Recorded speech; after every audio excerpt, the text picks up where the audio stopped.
Kalau dari perhitungan kami ada 80% sampah laut itu berasal dari darat. Otomatis yang diutamakan adalah pengurangan sampah laut. Jadi hasil kegiatan ini tentu ditekankan nanti mengurangi dari sumbernya, kemudian mendaur ulang. Mungkin ada juga yang bisa dibikin kompos.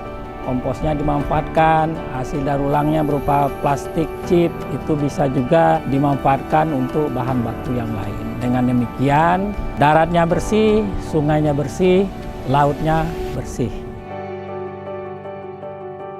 If we are able to develop the necessary infrastructure to put effective policies in place, then we will be able to address the leakage.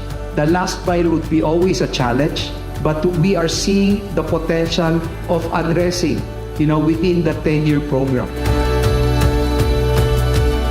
The Knowledge Hub is our flagship product that we are starting today.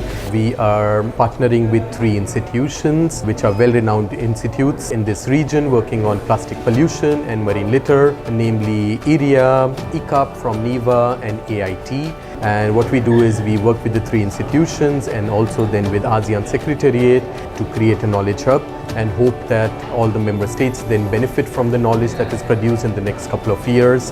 And we hope that all of you are also able to engage on a regular basis with this knowledge hub. Yeah.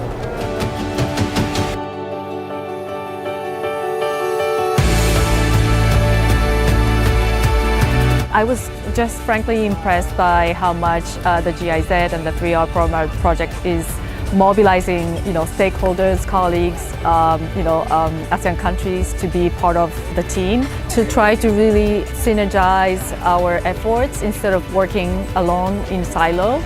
So I really believe that this 3R program knowledge hub, which at least gather us area, AIT and NIVA, will be a very good example as to how we can join forces and make a difference.